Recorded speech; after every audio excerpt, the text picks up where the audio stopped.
2-1 বছর পর দেখা যায় যে দ্বিতীয় চোখেও সিমিলার সমস্যা হচ্ছে এবং অপারেশন করা লাগতেছে। সিস্টেম এফেক্টেড, এখানে যেহেতু আইয়ের ডিজিজ আমরা বললাম এই জন্য অপথেলমিক সিস্টেম এফেক্ট করে। এখানে মূলত ইনসিডেন্স হচ্ছে cataract is one of the leading causes of blindness in dog. তার মানে ডগ দেখতে পারে না, এই ধরনের যে সমস্যাগুলো হয় তার মধ্যে ক্যাটারাক্ট একটা মেজর সমস্যা। The prevalence of genetic cataract varies significantly between the breeds.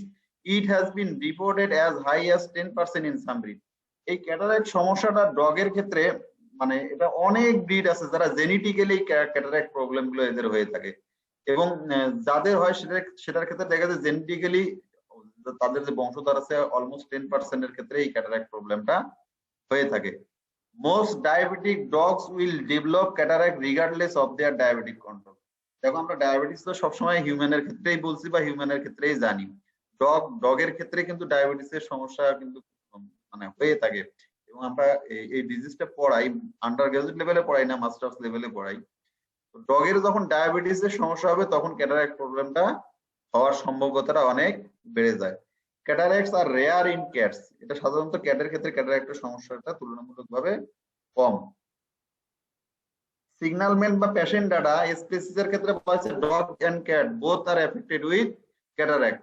Dog এবং ক্যাট দুটোই হতে পারে, কিন্তু আমরা আগেই বললাম যে ইনসিডেন্সের দিক দিয়ে ডগরা সবচেয়ে বেশি ফ্রিকোয়েন্টলি আক্রান্ত হয়ে থাকে, কিন্তু ক্যাটগুলো রেয়ারলি আক্রান্ত হয়। ব্রিড প্রিডিলেকশন হচ্ছে ওভার 135 ডগস ব্রিডস আর suspected to as being predisposed to the hereditary cataract. এই যে আমরা যে বললাম একটা জেনেটিক ফ্যাক্টর এখানে কাজ করে, দেখা গেছে একটা রিসার্চে যে প্রায় 135টা ডগের ব্রিড যারা জেনেটিক্যালি এই ক্যাটারাক্টটা তাদের পূর্বপুরুষের থাকার কারণে পরবর্তী প্রজন্মেরও হয়ে থাকে। Mean age and range, the cataract can develop at any age, এটা যে কোনো এজে হতে পারে। Genetic cataract can develop as early as 6 month of age. সাধারণত জেনেটিক্যাল ক্যাটারাক্টের প্রবলেম আমরা প্রবলেমটা হিউম্যান বিং এ, যার কাছে শব্দ ফুটে যাচ্ছে মিউট করে রাখো। হিউম্যান বিং এ যেটা আমরা দেখি ক্যাটারাক্টের প্রবলেম গুলো সাধারণত ওল্ড এজে হয়, তাই না? যখন মানুষ অনেক বয়স হয়ে যায় 50+ বয়স হিউম্যানের ক্ষেত্রে যখন হয় তখন দেখি আমরা ক্যাটারাক্টের প্রবলেমটা দেখতে পাই। কিন্তু জেনেটিক্যালি যদি এই সমস্যাটা ট্রান্সমিট করে একটা স্পিসিস থেকে আরেকটা স্পিসিস, তাদের ক্ষেত্রে ডগের ক্ষেত্রে দেখা যাচ্ছে যে 6 মান্থ বয়সেও একটা মানে পাপসের কিন্তু ক্যাটারাক্ট প্রবলেমটা অ্যারাইজ করতে পারে শুধু জেনেটিক ফ্যাক্টরের কারণে। কজ গুলো, যে সমস্ত কজের কারণে সাধারণত ক্যাটারাক্ট গুলো হয়ে থাকে, নাম্বার 1 হেরিডিটারি, যেটা আগেই আমরা অনেকবার বললাম most common causes of in dogs. তার মানে ডগের ক্যাটারাক্ট প্রবলেমের মেজর কজটা হচ্ছে হেরিডিটারি কজ। হেরিডিটারি কজের কারণেই ক্যাটারাক্ট প্রবলেম গুলো বেশিরভাগ ডগের হয়ে থাকে। যেমন ডায়াবেটিস মেলিটাস, মানে ডায়াবেটিস এর দেখবা যে হিউম্যান বিং এর যে মায়ের ডায়াবেটিস আছে বা বাবার ডায়াবেটিস আছে তাদের সন্তানদের মধ্যেও এই টেন্ডেন্সিটা বেশি থাকে। তবে হিউম্যানের ক্ষেত্রে আবার আরেকটা স্টাডি বলে যে যদি মায়ের ডায়াবেটিস থাকে তাহলে ছেলের ডায়াবেটিস হওয়ার অনেক সম্ভাবনা বেশি। মানে যাদের মায়ের ডায়াবেটিস আছে তাদের সন্তানদের মধ্যে মেয়েদের চেয়ে ছেলেদের ডায়াবেটিস হওয়ার প্রবাবিলিটিটা অনেক বেশি। যাক আমরা হিউম্যান পড়াচ্ছি না, এনিমেল পড়াচ্ছি। তো এনিমেলের ক্ষেত্রেও যাদের ডায়াবেটিস, যে পেশেন্ট যার যে ডগের মাদারের ডায়াবেটিস আছে তাদের প্রোজেনিদের ক্যাটারাক্ট হওয়ার সম্ভাবনা বেশি এবং মাদার তো হবেই। অ্যান্টেরিয়র ইউভিআইটিস, ইউভিয়া তোমাদের বলছিলাম যে ওই যে উপরে লেন্সের ওখানে লাল লাল দাগ এর আগে দেখাইছিলাম যে অ্যান্টেরিয়র সাইডে ইউভিআইটিস যদি হয় সেক্ষেত্রে যেমন বলছে either by alter the nutrition of the lens from the abnormal aqueous or by synechia. Synechia হলো adhesion of the iris and crystalline lens, যখন এডিশন হয় তখন যে কন্ডিশনটা সেটাকে সাইনেসিয়া বলে। এই টার্মস গুলো তোমাদের সার্জারিতে এবং থেরিওজেনোলজির বিভিন্ন জায়গায় এই টার্ম গুলো তোমরা পাবা যখন আইয়ের বিভিন্ন পার্ট গুলো তোমাদেরকে পড়াবে। An inflammatory debris causes opacification of the anterior lens capsule. এই অ্যান্টেরিয়র পার্টে যদি ইনফ্লামেশন হয় তখন এই প্রবলেম গুলো দেখা যায় যে লেন্সটার সামনের অংশটা ঠিকভাবে নিউট্রিশন পায় না। এই নিউট্রিশন মানে বডির প্রতিটা পার্টেই তো আসলে আমরা সতেজ থাকে কি কারণে, যে ব্লাড সার্কুলেশনের মাধ্যমে নিউট্রিয়েন্ট গুলো প্রপারলি বিভিন্ন জায়গায় পৌঁছায় এবং সেল গুলো ঠিকভাবে কাজ করে, যার ফলে কোনো অর্গানের সমস্যা হয় না। তো যে কোনো জায়গায় সাপ্লাই, নিউট্রিশনাল সাপ্লাইয়ের যদি ব্যাঘাত ঘটে তাহলে ধীরে ধীরে সেই অর্গানটা কিন্তু অকেজো হতে থাকে।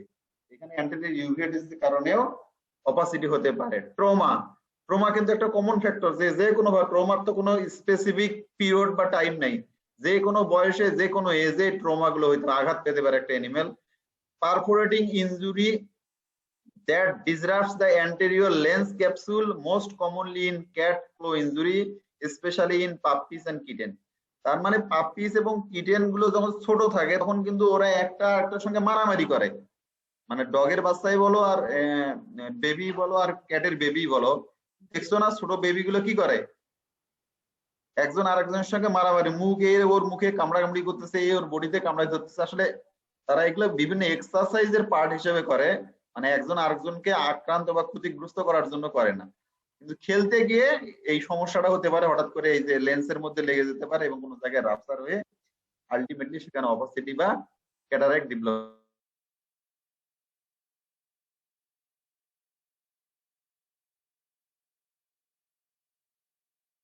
Slowly progressive cataract in geriatric animals usually beginning as a dense nuclear sclerosis followed by a gradual spike-like opacities extended into the cortex. Geriatrics আর pediatrics এই শব্দ দুটো তোমরা জেনারেল মেডিসিনে পড়ছো না?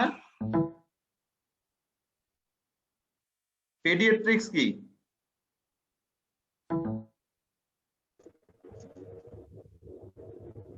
রিয়াজ বলো পেডিয়াট্রিক্স কি? স্যার যখন চিলড্রেন বা অফস্প্রিং এ যখন আমরা ট্রিটমেন্ট পারপোজ করি, এটাকে জেরিয়াট্রিক্স। এটা মেডিসিনের একটা ব্রাঞ্চে তোমাদেরকে পড়ানোর কথা অ্যাকর্ডিং টু এজ। জি স্যার। ভেটেরিনারি মেডিসিন আমরা কিভাবে, তাহলে দুটো, একটা হলো জেরিয়াট্রিক্স, একটা পেডিয়াট্রিক্স। তার মানে ইয়াং এনিমেলের যে মেডিসিন নিয়ে যেটা আলোচনা করব সেটা হচ্ছে পেডিয়াট্রিক্স, আর যেটা অ্যাডাল্ট এনিমেলের মেডিসিন নিয়ে আলোচনা করব সেটা হচ্ছে জেরিয়াট্রিক্স। এখানে বলছে যে সিনাইলটা হচ্ছে slowly progressive cataract in geriatric animals, তার মানে এজড অ্যানিমেল গুলোতে, যেটা বিগিনিং হয় as a dense nuclear sclerosis, মানে চোখের নিউক্লিয়াসের উপর একটা হালকা আবরণ দিয়ে শুরু হয়, followed by gradual spike like opacity extended, তারপর পুরো আই রিজিয়নটাতে এই স্পাইক আকার মানে দ্রুত গতিতে এটা এক্সটেন্ড করতে থাকে। এটা হচ্ছে বার্ধক্যজনিত কারণে হওয়া।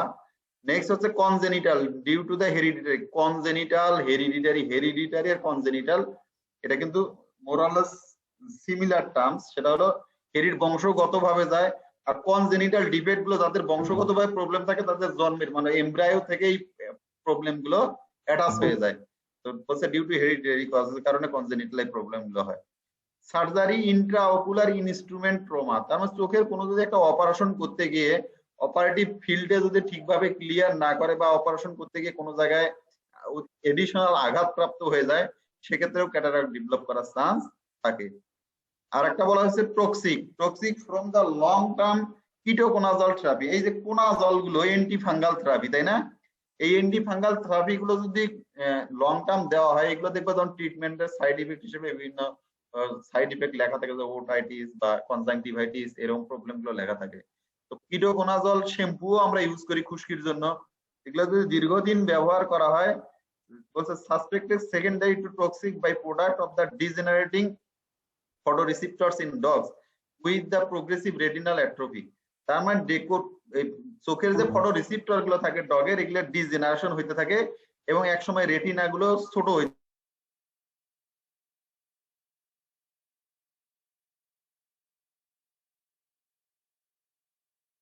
মেডিকেশনও দেওয়া হয়। তো যখন ইউজ করবো চোখের রিজিয়নে যেন না যায় সেদিকে সতর্কতামূলক ব্যবস্থা নিতে হবে। Radiation, radiation when the eye is in the radiation treatment field for head neoplasia, মানে হেডের আমরা ওই যে কেমোথেরাপি দেই না হিউম্যান বিং এ থেকে, ডগের যদি হেডে নিওপ্লাসিয়া থাকে আর যদি কেমোথেরাপি দেই, এই কেমোটা হেড রিজনে দেওয়ার সময় যদি eye contact, regular eye contact হইতে থাকে রেডিয়েশন, সেক্ষেত্রে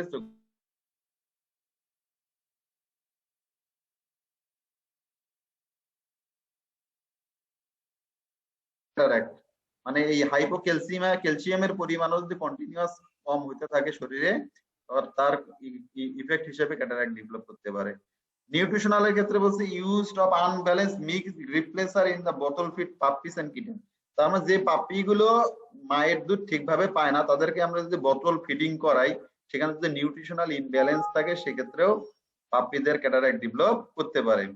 ইলেকট্রিক শক, এই ইলেকট্রিক শকেরও একটা কনসিকুয়েন্স হিসেবে যেমন chewing of electric chords or lightning strike, তার মানে বাসায় একটা কারেন্টের তার আছে যেটার মাথাটা হয়তোবা কারেন্টের সংস্পর্শে আমরা ইয়া করে দেইনি, ওটা মোড়াই দেইনি, ডগ ক্যাট খেলতে খেলতে তারের সঙ্গে খেলতে খেলতে ইলেকট্রিক শক খেয়ে ফেললো।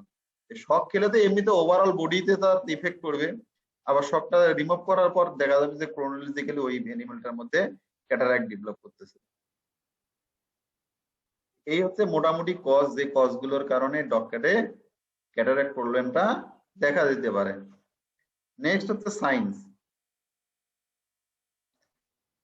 হিস্টোরিক্যাল ফাইন্ডিংস, মানে ওনার যদি ক্যাটারাক্ট হয় সেক্ষেত্রে কি ধরনের ফাইন্ডিংস আমাদেরকে বলবে? The owner may notice the cloudy or white appearance of the lens. তার মানে ওনার বলবে যে আমার ডগ বা ক্যাটটার চোখটা হঠাৎ করে কি মেঘের মতো সাদা হয়ে আসছে অথবা হোয়াইট একবারে সাদা দেখা যাচ্ছে। Vision loss may be noted by the owner when the cataract is bilateral, especially diabetic cataract that have a rapid and bilateral onset. তার মানে এই ক্যাটারাক্টটা যদি একটা চোখে ডেভেলপ করে তাহলে আরেকটা চোখ দিয়ে দেখতে পারবে, তখন ততটা প্রবলেম বোঝা যাবে না। কিন্তু যখন দুই চোখেই ক্যাটারাক্ট ডেভেলপ করবে তখন তো ডগ দেখা যাচ্ছে যে স্বাভাবিক রুটে না গিয়ে আরেক পাশে চলে যাচ্ছে, ওয়ালের সঙ্গে ধাক্কা খাচ্ছে, টেবিলের সঙ্গে ধাক্কা খাচ্ছে। সে তো ওনার বলবে যে আর যদি ওর পূর্ববর্তী মানে ওর মায়ের যদি ওই ডগের মার যদি বা বাবার এই ডায়াবেটিক প্রবলেম থেকে থাকে তাহলে এই প্রবলেমটা অল্প সময়ের মধ্যে, আমরা প্রথমে বলছিলাম যে ক্যাটারাক্ট ডেভেলপ করে স্লোলি, বাট জেনেটিক্যালি যেগুলো হয় এগুলোর কিন্তু স্লো নেই, এগুলো খুব দ্রুত গতিতেই ডেভেলপ করে এবং অল্প সময়ের মধ্যে তার কর্নিয়াল অপসিটি চলে আসবে।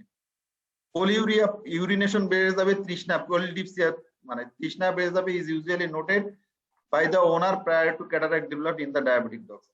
মানে আমাদের হিউম্যান বিং এর যেগুলো কি যাদের ডায়াবেটিক পেশেন্ট তাদের কি ইউরিনেশন কম হয় না বেশি বেশি হয়? জানো ডায়াবেটিক পেশেন্ট আছে আছে কারো ফ্যামিলিতে? বেশি বেশি হবে স্যার ইউরিনেশন। মানে এখন কি ডায়াবেটিক পেশেন্ট পাওয়া যায় human being a? G sir, অনেক তো ডায়াবেটিক পেশেন্ট আছে, প্রায় ম্যাক্সিমাম সব বাড়িতেই আছে। কে বললা? রিয়াজ? জি স্যার। তার মানে বাকিরা কি দেখছো ডায়াবেটিক পেশেন্ট দেখছো? জি স্যার, প্রচুর পরিমাণ ডায়াবেটিস পেশেন্ট স্যার বাংলাদেশে। আরে ঘরে ঘরে এখন ডায়াবেটিক পেশেন্ট। জি স্যার, কমন ডিজিজ হয়ে গেছে স্যার এখন এটা। টেস্ট করি না, গ্রাম অঞ্চলে আমাদের বাপদাদারা টেস্ট করে না জন্য ধরা পড়ে না। শহরাঞ্চলে তো প্রতি ঘরে ঘরে আমার জানা মতে কম বেশি প্রতি ঘরে ডায়াবেটিক পেশেন্ট আছে। জি স্যার। যাদের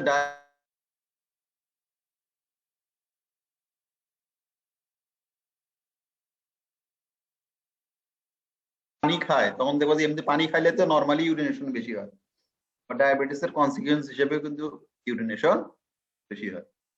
তো এই ধরনের কমপ্লেইন গুলো ডগ ক্যাটের ওনাররা আমাদেরকে বলবে এবং আমরা প্রাইমারিলি হিস্ট্রি থেকে একটা আইডিয়া করে নেব। নেক্সট হচ্ছে ফিজিক্যাল এক্সামিনেশন ফাইন্ডিংস। বলছে general physical examination findings unremarkable unless the dog is an undiagnosed diabetic.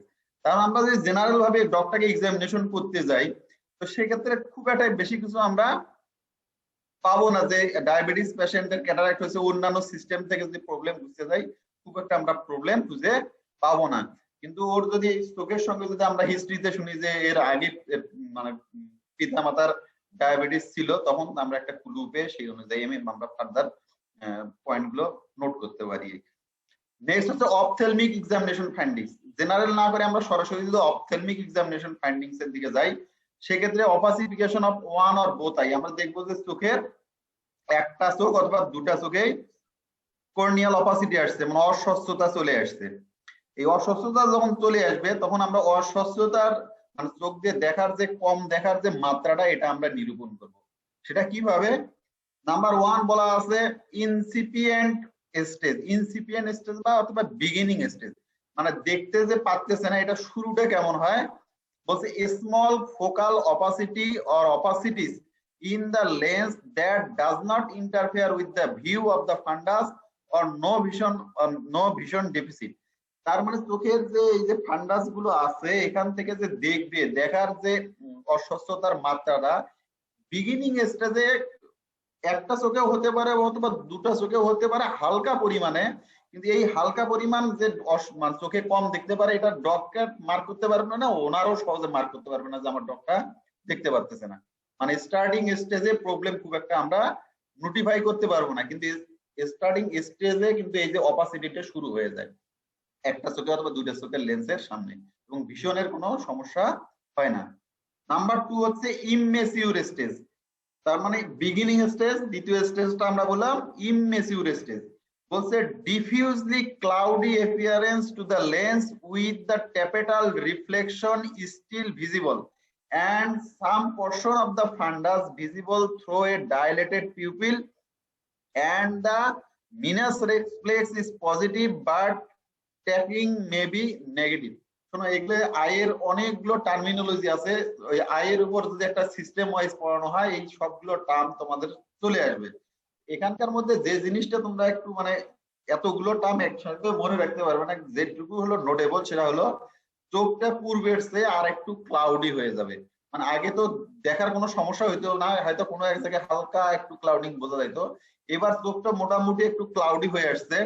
আর যেটুকু এখানে বলছে যে লেন্স উইথ দ্য ট্যাপেটাল রিফ্লেকশনটা কি? ট্যাপেটাল রিফ্লেকশন হচ্ছে আমরা যখন অন্ধকারে কোনো ক্যানাইন স্পিসিসকে দেখি, দেখার সময় কি মনে হয়?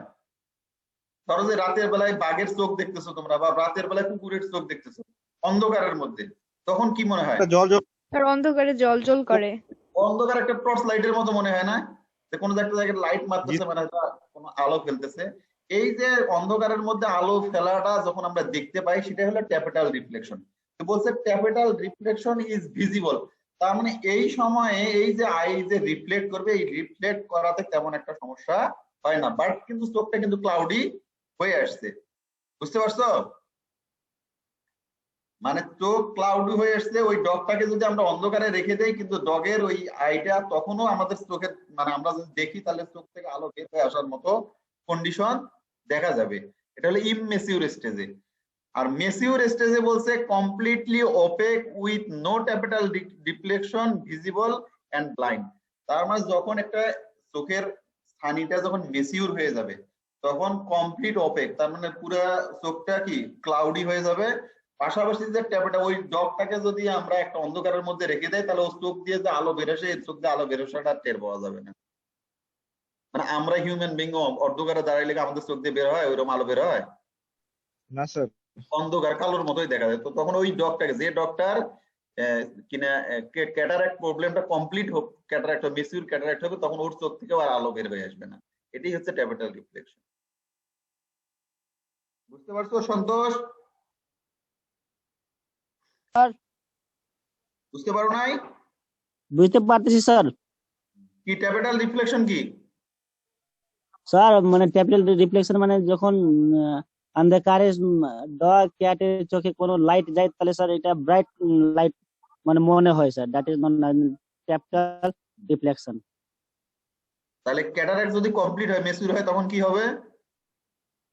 জি স্যার। যদি ক্যাটারাক্টটা মেচিউর হয় মেচিউর স্টেজে চলে যায় তখন কি ধরনের তাহলে sir no tapetal reflection sir, হবে না স্যার। তখন আর ওভাবে অন্ধকারে দেখতে পাওয়া যাবে না, আমাদের মতো হয়ে যাবে, তাই না? জি স্যার। নেক্সট হচ্ছে hypermature stage. Hyper mature স্টেজে বলছে যে রিঙ্কেল লেন্স ক্যাপসুল, লেন্সের ক্যাপসুল গুলো মনে করো যে কি রিঙ্কেল হয়ে যাবে, কোকড়ানো হয়ে যাবে।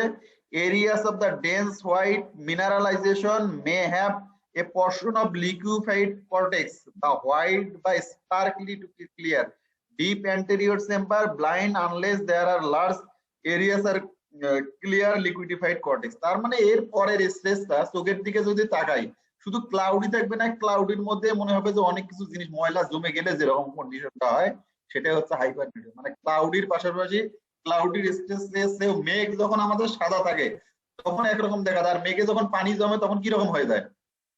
অস্বচ্ছ হয়ে যায় না, মানে তোমার সাদা থাকে না। এই স্টেজটা হচ্ছে হাইপার মেচিউর স্টেজ। এইভাবে স্টেজ বাই স্টেজ কি জিনিসগুলো ডেভেলপ করতে পারে। এরপর হচ্ছে ইনটিসিউমেন্ট মেচিউর ক্যাটারাক্ট।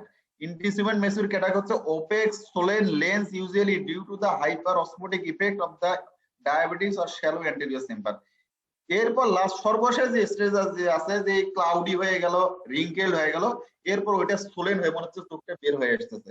তার মানে ক্যাটারাক্ট ডেভেলপ করছে, সেটার মধ্যে রিঙ্কেল মানে ভিতরে ময়লা জমার মতো হয়ে গেছে, এরপর চোখটা ফুলে উঠছে, ফুলে ওঠার যে কন্ডিশনটা সেটা বলা হচ্ছে ইন্টুমেসেন্ট মেসিউর ক্যাটারাক্ট। তার মানে ওভার মেসিউর হয়ে গেছে। এই ওভার মেসিউর গুলো কিন্তু আবার কারেকশন করা কিন্তু অনেক কষ্টকর। তো এই হচ্ছে মোটামুটি ক্যাটারাক্টের বিভিন্ন স্টেজ। নেক্সট হচ্ছে ডায়াগনোসিস। ডায়াগনোসিস এখানে সিবিসি, বায়োকেমিস্ট্রি, ইউরিন অ্যানালাইসিস বিভিন্ন জিনিস করা যেতে পারে। তার মধ্যে dogs with diabetic cataract may have hyperglycaemia or glycosuria. তার মানে গ্লুকোজ গুলো ওদের ইউরিনে পাওয়া যেতে পারে এবং গ্লুকোজের পরিমাণ ব্লাডে অনেক বেশি পরিমাণে থাকবে। আমরা বলি না ডায়াবেটিস কত পয়েন্ট আছে, বলে যে 6.5 থেকে 2nd রেঞ্জের মধ্যে যদি থাকে গ্লুকোজের পরিমাণ তখন আমরা নরমাল বলি।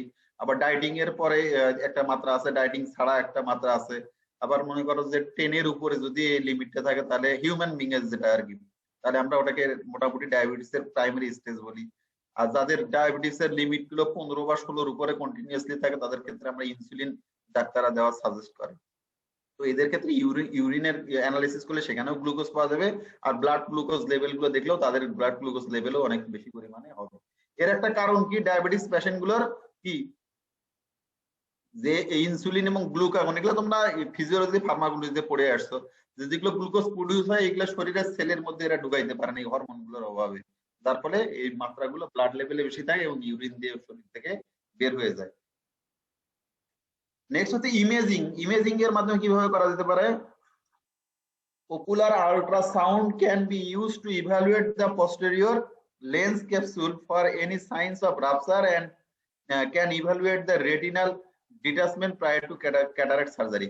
মানে ইমেজিং করা লাগতে পারে যে আমরা যখন ক্যাটারাক্টটা রিমুভ করবো এই ক্যাটারাক্টটা আবার অন্য কোনো পার্টের সঙ্গে অ্যাটাচ হয়ে গেছে কিনা বা কোনো জায়গায় রাপচার তৈরি হয়েছে কিনা এটুকুকে ভেরিফাই করার জন্য আমাদের ইমেজিং করা লাগতে পারে।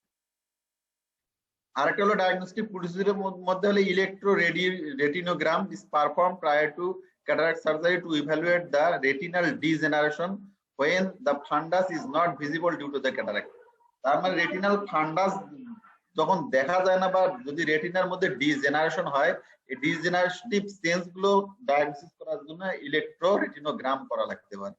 তার মানে এই দুটো ইমেজিং এবং ইলেকট্রো রেটিনোগ্রাম এই দুটোর করার মূল কারণ হলো যে এই পেশেন্টটাকে সার্জিক্যালি তোমার ক্যাটারাক্টটা রিমুভ করা যাবে না। যদি এই ধরনের থাকে এগুলো আগে ট্রিটমেন্ট করে তারপর আমাদের ক্যাটারাক্টের ট্রিটমেন্ট দিতে হবে। ঠিক আছে।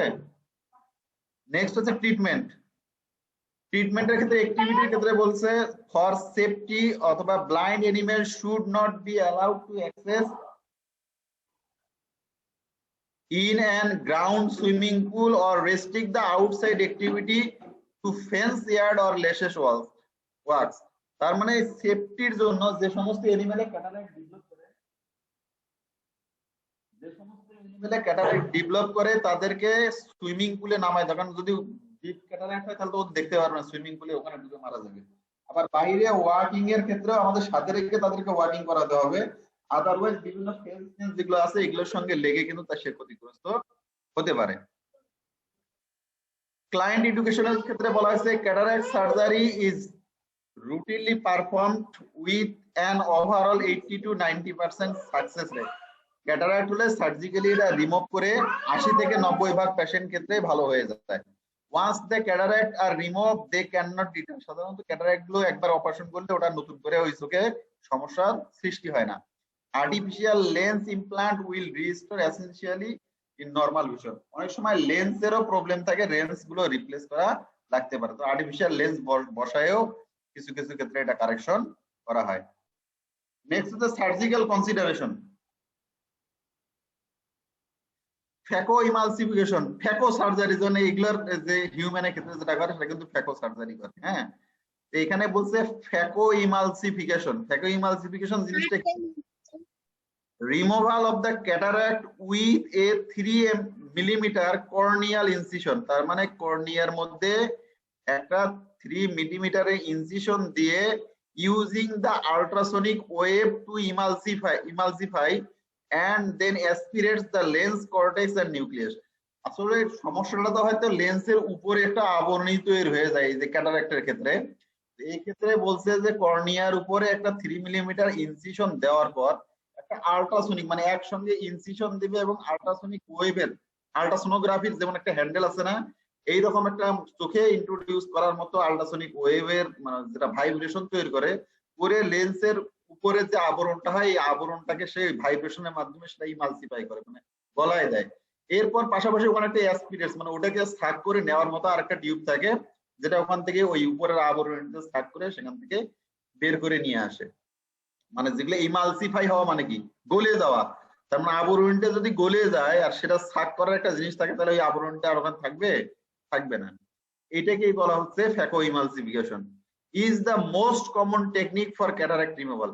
এই ক্যাটারাক্ট রিমুভালের সবচেয়ে কমন টেকনিক হলো ফ্যাকো ইমালসিফিকেশন, যেটার মাধ্যমে এটা রিমুভ করা হয়। The ideal time for cataract surgery is the immature or early mature stage. তার মানে দেখো প্রাইমারি স্টেজ যখন আলোটা রিফ্লেক্ট করে চোখে যতক্ষণ পর্যন্ত রিফ্লেক্ট করে সেই স্টেজের ক্যাটারাক্ট গুলো যদি আমরা সার্জিক্যালি রিমুভ করি তাহলে ওটার কোনো সমস্যা হয় না এবং সহজেই পেশেন্টটা ভালো হয়ে যায় এবং নতুন করে তার মধ্যে সমস্যা দেখা যায় না। মেসিউর স্টেজে করতে গেলে কিন্তু কমপ্লিকেশন অ্যারাইজ করতে পারে। নেক্সট হচ্ছে ড্রাগ অফ চয়েস নিয়ে।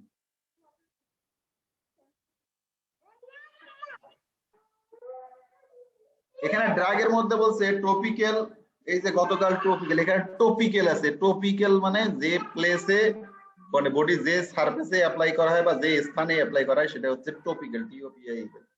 Topical anti-inflammatory medication is recommended 6 to 24 hours interval to help to prevent or treat the lens-induced uveitis with immature, mature, hypermature cataract. This can be a topical NSAIDs such as flurbiprofen, diclofenac, তারপর ketorolac, or a topical steroid such as prednisolone acetate 1% or dexamethasone 1%. Topical NSAIDs may be preferable in diabetic patient unless the uveitis is severe. তার মানে এই যে আমরা যদি সার্জারিটা করতে চাই, surgery করলে কিন্তু সার্জারির ওখানে কিন্তু পেইন রেসপন্স তৈরি হবে। তাহলে পেইনকে রিমুভ করার জন্য আমাদের অ্যান্টি ইনফ্লামেটরি ড্রাগ গুলো দেওয়া লাগবে। এই যে নাসিডস বা নন স্টেরয়েডাল অ্যান্টি ইনফ্লামেটরি যে ড্রাগ গুলো আছে, ফ্লারবিপ্রোফেন, তারপর হচ্ছে ডাইক্লোফেনাক, কিটোরোলাক, এগুলো তো কমনলি আমাদেরকে দিতে হবে। পাশাপাশি বলছে প্রেডনিসোলন, স্টেরয়েড জাতীয় যে ড্রাগ গুলো আছে সেগুলো এখানে অ্যাপ্লাই করতে হবে। কারণ হলো এই কন্ডিশনটা দ্রুত হিলিং হওয়ার জন্য এই স্টেরয়েড মেটাবলিজম বাড়বে এবং হিলিং গুলো দ্রুত হবে, এই কারণে স্টেরয়েড ইউজ করা হচ্ছে। আর ব্যথাটাকে রিমুভ করার জন্য আমরা নাসির ড্রাগ গুলো এখানে ইউজ করতেছি। এটা যদি দ্রুত করা হয় তাহলে ওখানে ইউভিয়াতে আবার ইনফ্লামেশন হবে না, ইউভিয়াটিস প্রবলেম দেখা যাবে না। এরপর বলছে tropical and atropine at the rate atropine 8 to 24 hours interval is indicated for the lens induced in uveitis. Atropine is indicated in with glaucoma. যদি চোখে গ্লুকোমা থাকে সেক্ষেত্রে অ্যাট্রোপিন ট্রপিক্যালি অ্যাট্রোপিন দেওয়া যাবে। মানে এগুলো সবগুলো চোখের যে মেডিকেশন গুলো আছে এগুলো কিন্তু লিকুইড প্রিপারেশন পাওয়া যায় এবং সেগুলো ড্রপ আকারে দেওয়া হয়। যাদের গ্লুকোমা প্রবলেম আছে যে ডকেটের, তাদের এই ক্যাটারাক্টের ক্ষেত্রে আমরা অ্যাট্রোপিন ইউজ করতে পারবো না, বাকি যারা আছে তাদের ক্ষেত্রে করা যাবে। এছাড়াও ওরাল নাসিডস, কারপ্রোফেন, মেলোক্সিক্যাম, তারপর ড্রাকোক্সিব, এই যে ওরাল যে প্রিপারেশন গুলো আছে আর also use to treat the lens induced uveitis. তার মানে আমরা ওরালিও খাওয়াইতে পারি, পাশাপাশি কি ট্রপিক্যালি আমরা চোখে আই ড্রপ হিসেবে এই মেডিকেশন গুলো আমরা দিতে পারি। এই হচ্ছে মোটামুটি তোমাদের। এখানে একটা ডগের ক্যাটারাক্ট হইলে যে ক্লাউডি অ্যাপিয়ারেন্সটা হয় কি রকম হয় সেটার একটা পিকচার দেওয়া আছে, দেখা যাচ্ছে? বোঝা যাচ্ছে না? এই যে এই চোখেও ক্যাটারাক্ট মানে ক্লাউডি হয়ে গেছে, এই চোখও ক্লাউডি হয়ে গেছে।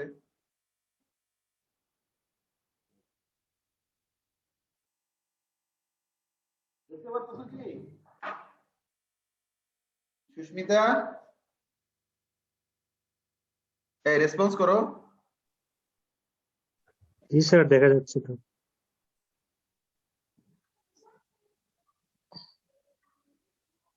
আর এখানে একটা ফ্যাকো ইমালসিফিকেশন দেওয়া আছে। ফ্যাগো ইমালসিফিকেশন আমরা বললাম যে একটা আল্ট্রাসোনিক ভাইব্রেশন তৈরি, যে আল্ট্রাসোনিক ভাইব্রেটর এটা উপরে যে পর্দাটা আছে এখানে ভাইব্রেশন তৈরি করে পর্দাটাকে মানে কি গলায় দিচ্ছে। আর এই যে এই পাশে যে একটা টিউবের মতো আছে এটার দ্বারা অ্যাসপিরেট ওটা দিয়ে সাক করে নিচ্ছে ফ্লুইড। এটা করার সময় ওখানে আবার নরমাল স্যালাইন দেওয়া হয়। নরমাল স্যালাইন দিলে ওই ভলিউমটা কনসেন্ট্রেশনটা লিকুইফাইড হয়ে যায়, পরবর্তীতে ওই লিকুইফাইড হয়ে পুরো চোখের উপরটা ক্লিয়ার হয়ে যায়। দেখা যাচ্ছে শান্তমনা? জি স্যার, দেখতে পাচ্ছি। এই হচ্ছে মোটামুটি তোমাদের ক্যাটারাক্ট সম্পর্কে। নেক্সট ডিজিজ হচ্ছে ব্লেফারাইটিস।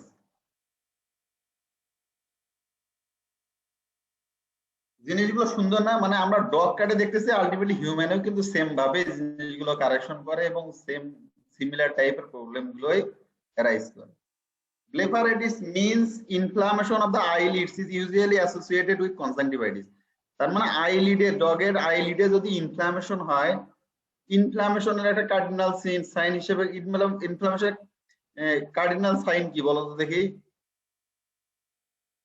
প্যাথোলজিতে পড়ছো? Redness, swelling, pain. ওই ল্যাটিন পুরো সেন্টেন্সটা বলো। তো রুবোরেট টিউমার কাম ক্যালোরিয়েট ডলোরিয়েট ফাংশন লসা, মানে রেডনেস হবে, সোয়েলিং হবে, হিট হবে, পেইন হবে। তারপর প্রথম সাইনটা হচ্ছে রেডনেস, তাই না? তো এখানে ইনফ্লামেশন ব্লেফারাইটিস যদি আইলিডে ইনফ্লামেশন হয় তাহলে আইলিডটাও রেডেন্ট হয়ে যায়। ইউজুয়ালি অ্যাসোসিয়েটেড উইথ কনজাংটিভ, শুধু আইলিড না পাশাপাশি কনজাংটিভা যে আছে এই কনজাংটিভার মধ্যেও ইনফ্লামেশনটা ছড়াই পড়ে। টাইপস অফ ব্লেফারাইটিস, ব্লেফারাইটিস গুলো সাধারণত তিন ধরনের ব্লেফারাইটিস হয়ে থাকে। নাম্বার 1 হচ্ছে angular blepharitis, inflammation involving the outer or less frequently the inner angle of the eyelids. এই চোখের একটা এই যে ভিতরের দিকে ইনার অ্যাঙ্গেল, আমার চোখটার দিকে তোমরা লক্ষ্য করো, এটার ভিতরে যে অ্যাঙ্গেলটা এটাকে বলা হচ্ছে ইনার অ্যাঙ্গেল, আর বাহিরের যে অংশটা এটা হচ্ছে আউটার অ্যাঙ্গেল। এই অ্যাঙ্গুলার ব্লেফারাইটিস এর ক্ষেত্রে দেখা যায় যে বাহিরের যে আউটার অ্যাঙ্গেলটা আছে এই রিজিয়নের আইলিডের জায়গায় ইনফ্লামেশন গুলো বেশি পরিমাণে হয়ে থাকে, এন্ড লেস ফ্রিকুয়েন্ট, এবং কিছু কিছু ক্ষেত্রে ইনার অ্যাঙ্গেলের দিকেও হতে পারে। এই যে অ্যাঙ্গেলের দিকে হওয়ার প্রবণতার ইনফ্লামেশন এটাকে বলা হচ্ছে অ্যাঙ্গুলার ব্লেফারাইটিস।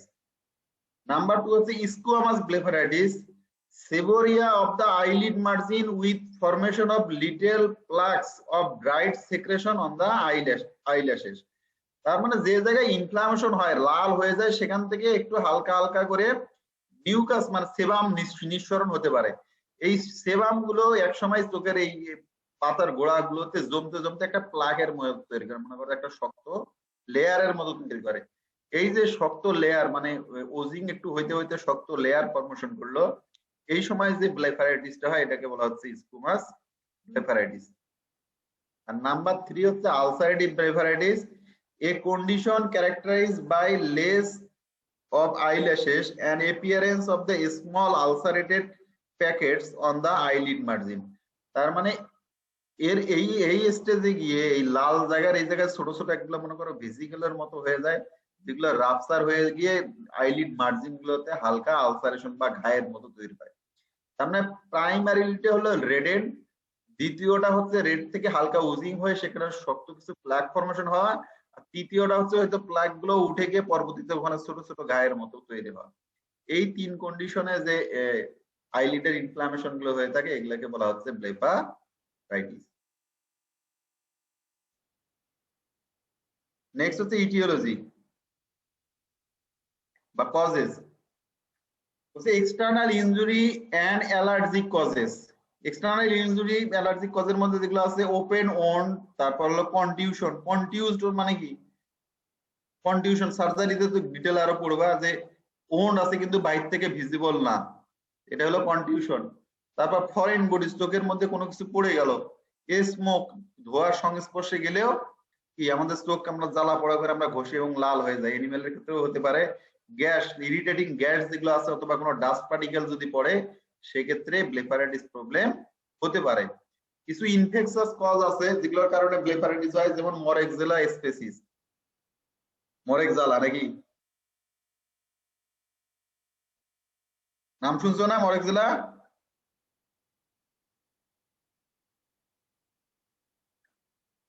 মাঝে মাঝে রেসপন্স করো, তাহলে আমি বলে দিলাম তোমরা বললে না হয়।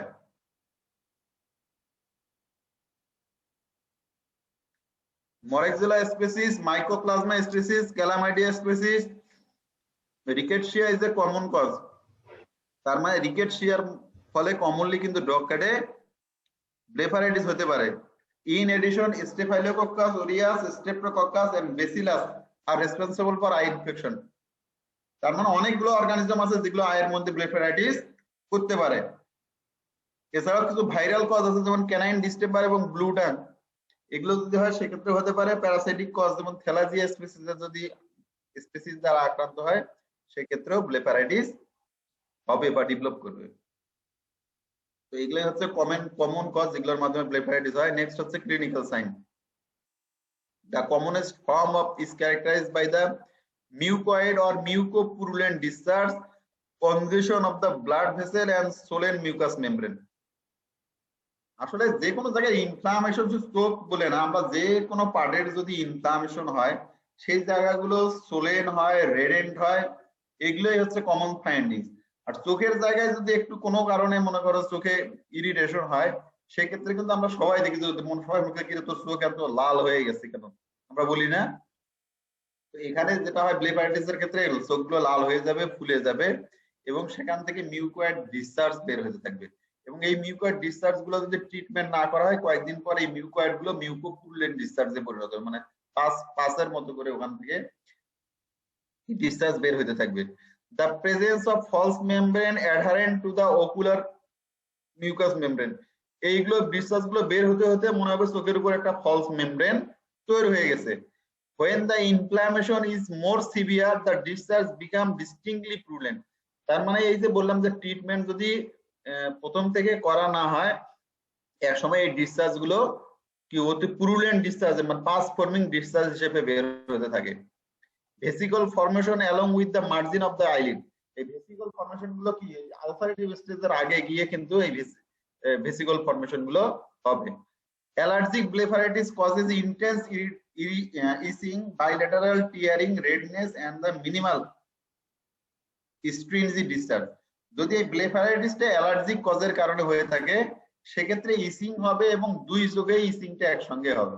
তার মানে নরমালি এক চোখে এই ধরনের ব্লেফারাইটিস গুলো দেখা যেতে পারে, কিন্তু অ্যালার্জিক কজের কারণে হইলে সেটা কিন্তু দুই চোখের মধ্যেই একসঙ্গে ইচিং হবে এবং দুই চোখ থেকে পানি ঝরা শুরু হয়ে যাবে। এইগুলো হচ্ছে মোটামুটি causes of clinical findings of blepharitis. Next হচ্ছে treatment. The eye should be washed with normal saline thrice daily. এই ধরনের ব্লেফারাইটিস এর ক্ষেত্রে আমাদের নরমাল স্যালাইন দ্বারা দিনে 3 বার ওয়াশ করতে হবে। The application of the warm antiseptic eye lotion like boric acid 1 to 2% thrice 3 times daily. Antiseptic I lotion হিসেবে বোরিক অ্যাসিড ইউজ করা যেতে পারে, যেটার কনসেন্ট্রেশন থাকবে 1 থেকে 2% দিনে 3 বার দিয়ে অ্যাপ্লাই করতে হবে।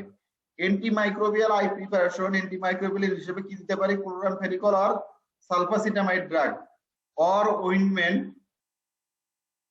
4 to 5 times daily। দেখো আইয়ে কিন্তু ওয়েন্টমেন্টও দেওয়া, আগে আমাদের এই চোখ ওটা প্রবলেম ছিল না আগে আমাদের, এখনো তো মাঝে মাঝে হয় যে একজনের চোখ করে চশমা পরে আসে ক্লাসে মাঝে মাঝে, সেক্ষেত্রে আমরা আই ড্রপ তো দেয় আবার কিন্তু ওয়েন্টমেন্টও ইউজ করা হয়, পেনিসিলিন ওয়েন্টমেন্ট, তাই না? এখন মনে হয় কম আছে, আগে তো আমরা ছোটবেলায় এগুলো মানে খুব কমনলি হইতো। এই ক্ষেত্রে এই ওয়েন্টমেন্ট গুলো ইউজ করা যেতে পারে অথবা আই ড্রপও ইউজ করা যেতে পারে। অ্যান্টিমাইক্রোবিয়াল ক্লোরামফেনিকল কি একটা common eye drop for eye treatment. এরপর হচ্ছে topical corticosteroid drops may be used. আসলে এই স্টেরয়েড গুলো আই ট্রিটমেন্টে দেখবা যদি একটু সিভিয়ারিটি ভাইরাল কজের কারণ হয় সেক্ষেত্রে তো দেয় স্টেরয়েড। পাশাপাশি যে কোনো আই প্রবলেমে ডাক্তাররা এমনি নর্মাল আই ড্রপের পাশাপাশি কিন্তু স্টেরয়েড আই ড্রপ গুলো দেয় এবং দ্রুত রেজাল্ট পাওয়া যায়। এই ক্ষেত্রেও স্টেরয়েড তোমাদেরকে আমি প্রেডনিসোলন এর আগের ডিজিজটাতে বললাম এই ধরনের আই ড্রপ গুলো ইউজ করা যেতে পারে ব্লেফারাইটিস ট্রিটমেন্টে। নিচে একটা ব্লেফারাইটিস এর চোখ দেওয়া আছে, দেখো আপার আইলিডটা অনেক রেডেন্ট হয়ে গেছে, তাই না? জি স্যার। তো এখানে মনে করো যে এই যে একটা ইনার ক্যান্থাস, এটা আউটার ক্যান্থাস, এই আইলিডের ইনফ্লামেশনটা আউটার সাইডেই বেশি হয়েছে। এটা হলো অ্যাঙ্গুলার ব্লেফারাইটিস। এই সেম জিনিসটা যদি যদি এই জায়গায় মানে যে লাল যেখানে হিমোরেজের মতো দেখা যাচ্ছে, এই জায়গায় একটা প্লাকের মতো ফর্ম করে ওজিং ধীরে ধীরে হইতে হইতে, তাহলে ওটা স্কুমাস ব্লেফারাইটিস। আর যদি এটা একসময় এই যে ছোট ছোট বেসিকল ফর্মেশন হয়ে এই জায়গায় ছোট ছোট ঘায়ের মতো হয়ে যায়, সেটাকে বলবো আমরা আলসারেটিভ ব্লেফারাইটিস। পরেরটা ছোট, দুটাই সহজ আছে, দুটাই আমাদের কি বাস্তব জীবনের সঙ্গে রিলেটেড ডিজিজ। যখন পড়বা আমার মনে হয় যে তোমাদের জিনিসটা বুঝতে কোনো সমস্যা হবে। তো এই হচ্ছে মোটামুটি তোমাদের আজকের লেকচার। কি বোঝা গেছে? জি স্যার। ওকে। নেপালি কজন আছো তোমাদের ক্লাসে? 6 জন স্যার। নেপালি 6 জনই কি তোমরা রেগুলার ক্লাস করতেছো? জি স্যার। স্যার সন্তোষ ছাড়া আর কে কে আছো নাম বলো। Dipendra Kumar Mahato. Dipendra Kumar. Yes sir. Sudhir Kumar Das sir. নিজে নিজে রেসপন্স করো। দীপেন্দ্র ছাড়া আর কে আছো? সুধীর কুমার দাস স্যার। সুধীর কুমার দাস। আর আমি সন্তোষ স্যার। সন্তোষ তো বলছি। আর আর 3 জন কে? Sir Kuldeep Sharma sir. কি শর্মা? কুলদীপ শর্মা। কুলদীপ শর্মা। আর নাম্বার 5 কে? ওরা অ্যাবসেন্ট নাকি? তোমরা কি বুঝতে পারতেছো? আমার কথা বোঝা যায়? Yes sir. ওকে। তো ঠিক আছে, আজকের ক্লাস তোমাদের এই পর্যন্তই। ইনশাআল্লাহ সুস্থ থাকলে আগামীকালও ক্লাস নেবো। হ্যাঁ, okay, okay, thank you sir. Thank you very much.